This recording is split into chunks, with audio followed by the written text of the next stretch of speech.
Hello बच्चों। आज हम आपके सामने जो टॉपिक लेके आए हैं वो है अभिवृद्धि एवं विकास। नाम सुनने में एक जैसे अक्षर लगते हैं कि क्या है अभिवृद्धि, क्या है और विकास क्या है। तो आज इनमें डिफरेंस करते हुए हम पढ़ेंगे। आप एक डायग्राम देख रहे हैं जिसके एक्स वाई एक्सिस है। तो हम देखते हैं एक ग्राफ में एक रेड लाइन से बना हुआ है, वो है अभिवृद्धि, और जो ब्लू ग्राफ बना हुआ है ब्लू लाइन ब्लू पेन से, वो है विकास। ठीक है। तो अभिवृद्धि जैसे कि बालक का जन्म हुआ, जन्म के 2 महीने बाद क्या हुआ, उसकी हाइट बढ़ी, उसकी आंखों की चंचलता बनी, है ना, उसने सिर पर नियंत्रण करना सीखा। जन्म के 6 महीने बाद, 1 साल बाद, जब बालक 1 साल का हुआ तो उसका शरीर की लंबाई बढ़ी, वजन बढ़ा, है ना, उसने पैरों पर नियंत्रण करना सीख लिया।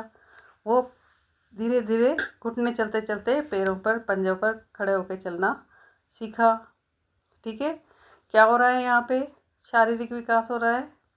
उसका मेज़रमेंट भी हम कर सकते हैं ना, लंबाई माप सकते हैं, वज़न माप सकते हैं। ठीक है। और धीरे धीरे किशोरावस्था तक उसकी हाइट जो बढ़ती चली गई, उसका दिमाग भी स्थिर हो गया। यानी कि उसको कितना गेन करना था, कितना समझना था, सीखना था, उतनी तत्परता थी, वो सब चीज़ें उसमें आ गई। ठीक है। तो जो शारीरिक विकास हुआ, एक जगह जाकर उसकी लंबाई रुक जाती है, उसके बाद उसकी हाइट नहीं बढ़ती है। कहते हैं ना, अब तो 18 साल का हो गया, अब हाइट नहीं बढ़ेगी, या 16 साल की लड़की हो गई, अब हाइट नहीं बढ़ेगी, जितनी बढ़नी थी बढ़ गई। तो जो शारीरिक विकास हुआ वो क्या है, अभिवृद्धि। ठीक है। और जो शेषावस्था से लेकर प्रौढ़ावस्था तक मानसिक विकास हुआ, जैसे कि क्या हुआ, बालक शेषावस्था में बहुत जल्दी जल्दी हर एक चीज़ को सीखता चला जाता है, और जब वो बाल्यावस्था तक आते हैं तो बहुत सारी चीज़ें सीख लेता है ना, उसके दिमाग का काफ़ी विकास हो जाता है। ठीक है। उसके बाद जब किशोरावस्था में आता है तो उसका दिमाग और तेज़ी से काम करने लग जाता है, और हर एक बात सीखने समझने की उसमें क्षमताएं पैदा हो जाती है। ठीक है।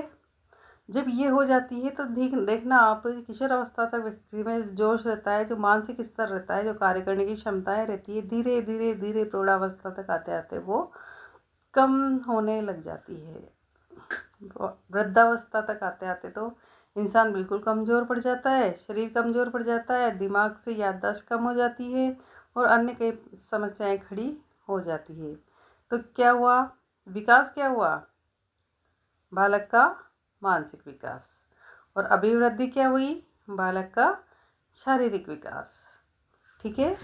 आगे चलते हैं। डायग्राम आपको दिख रहा होगा यहाँ पे, जिसमें लिख रहा है सिर, कंधों, छाती, कमर, घुटने, पैर।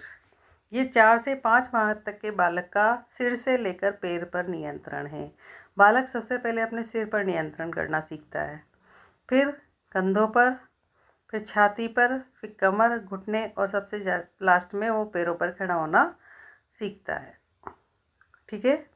समझ में आया। छोटा बालक को देखना, आप नोटिस करना, तो 2 महीने में वो अपने सिर पर नियंत्रण, कंधों पर, छाती पर, इनको ऊंचा ऊंचा उठाने की कोशिश करता है, ज़मीन पे लेटा लेटा उसकी कमर को ऊंचा उठाता है, फिर उसके घुटने घुटने काम में लेना शुरू करता है, घुटने चलना स्टार्ट कर देता है, और फिर सबसे लास्ट में अपने पैरों पर चलना शुरू करता है।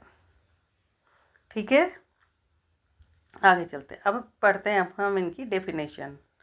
अभिवृद्धि। अभिवृद्धि प्राणी के शरीर में होने वाले वे संख्यात्मक, परिमाणात्मक और या मात्रात्मक परिवर्तन है जो मापनीय होते। अभिवृद्धि क्या है, प्राणी के शरीर में जो परिवर्तन हो रहे हैं, है ना, वो है जिनको मापा जा सकता है। जैसे लंबाई का बढ़ना, लंबाई बढ़ी, लंबाई नाप ली। वजन का बढ़ना, वजन बढ़ा, वजन नाप लिया। नाखून, बाल, रक्त, हड्डियाँ, मांसपेशियाँ, जैसे जैसे बालक 0 से लेके 2 वर्ष, 5 वर्ष किशोरावस्था तक पहुँचता है तो उसकी हड्डियाँ, उसके रक्त, उसके बाल, उसका वजन, उसकी लंबाई, हर एक चीज़ पे फ़र्क पड़ता है। हर चीज़ बढ़ती सी चली जाती है ना। तो ये सब उसके परिवर्तन होते हैं, उसके शरीर में किशोरावस्था तक आते आते नए नए परिवर्तन हो जाते हैं। ठीक है ना। वो एक आदमी जैसा जवान दिखने लग जाता है, उसकी दाढ़ी मूछें आ जाती है। ठीक है, तो अपन क्या कर सकते हैं, उसे देख सकते हैं, लंबाई का बढ़ना देख सकते हैं कि बचपन में तो इतना छोटा था और ये भी 15-20 साल की उम्र में तो ये तो बहुत लंबा हो गया। पता चल जाता है उसका, मेजर माप सकते हैं उसको, वजन तोल सकते हैं। नाखून उसके जो हाथों के नाखून होते हैं वो, बाल, रक्त, हड्डियाँ और मांसपेशियाँ सब मजबूत होती चली जाती है और बढ़ती चली जाती है। बचपन से लेकर किशोरावस्था तक ये सब क्रियाएं होती है। ठीक है, तो ये क्या है, अभिवृद्धि। अभिवृद्धि भ्रूणावस्था से शुरू होकर एक निश्चित अवस्था तक चलती है, तत्पश्चात एक निश्चित बिंदु पर जाकर रुक जाती है। जिस बिंदु पर अभिवृद्धि रुक जाती है उसे परिपक्वता बिंदु कहा जाता है। हमने डायग्राम में देखा था लाल रेखाओं के माध्यम से कि अभिवृद्धि रुक जाती है। देखो, अभिवृद्धि जहाँ लिखा हुआ है वहाँ से सीधी, एकदम सीधी रेखा नीचे आ रही है ना। तो अभिवृद्धि क्या है, एक पॉइंट पे जाके रुक गई, यानी कि जैसे किशोरावस्था में जितना ग्रोथ होना था हो गया, फिर उसके बाद वो रुक गई। तो उस रुकने वाली जगह को क्या कहेंगे अपन, परिपक्वता बिंदु। ठीक है, आगे चलते हैं। अभिवृद्धि लयात्मक एवं नियमित होती है। इस प्रकार अभिवृद्धि में आशय प्राणी के शारीरिक एवं विभिन्न अवयवों में परिवर्तन से है। ये परिवर्तन सदैव धनात्मक होते हैं। ठीक है, अब पढ़ते हैं अपन विकास। विकास एक सतत चलने वाली प्रक्रिया है। बालक में होने वाले सभी गुणात्मक परिवर्तन जो अमापनीय होते हैं विकास कहलाते हैं। जैसे किसी बालक को देख के हम ये अनुमान नहीं लगा सकते कि इसके मानसिक स्तर कैसा है। जब वो कार्य करेगा, मैथ्स के बड़े बड़े सवाल सोल्व कर देगा, तो अपन कहेंगे अरे या तो इंटेलिजेंट है, इसे तो आता है। लेकिन कोई चुपचाप बैठा हो तो हम उसका सिर्फ शारीरिक विकास ही माप सकते हैं कि आज ये इतने वजन का होगा या इतना इसकी लंबाई होगी, यही नाप सकते हैं, है ना। तो जो मानसिक विकास हो रहा है, मानसिक विकास को कैसे मापोगे? कैसे मापोगे? चुपचाप बैठा है कोई व्यक्ति, उसका मानसिक विकास माप सकते हो क्या? नहीं माप सकते। तो वो अमापनीय होते हैं और विकास कहलाते हैं। रुचि, व्यवहार इत्यादि में होने वाला परिवर्तन विकास ही है। जब वो अलग क्रिया करेगा, किस चीज़ में रुचि ले रहा है, कैसे कार्य कर रहा है, कैसे व्यवहार कर रहा है ना, ये सब विकास ही है। विकास लयात्मक होता है किंतु नियमित नहीं। किसने कहा था ये? हरलॉक ने। विकास ऋणात्मक और धनात्मक अर्थात उन्नतिशील और अवनतिशील दोनों हो सकते हैं। विकास की कुछ निश्चित अवस्थाएं होती है जिसमें विकास क्रम निश्चित नहीं रहता। नोट: अभिवृद्धि की तुलना में विकास व्यापक संप्रत्यय है क्योंकि इसमें शारीरिक परिवर्तनों के साथ साथ मानसिक और संवेगात्मक सामाजिक परिवर्तनों को भी रखते हैं। किंतु वृद्धि और विकास में परस्पर विरोध नहीं है, ये एक दूसरे के पूरक हैं।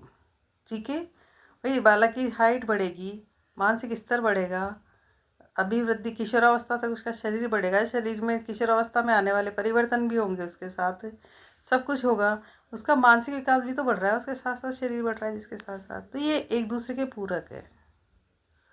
ठीक है, आगे देखते हैं। संज्ञानात्मक विकास की पद्धति किसने दी थी? जीन पियाजे ने। शारीरिक विकास की पद्धति किसने दी थी? मैरिन डायमंड ने।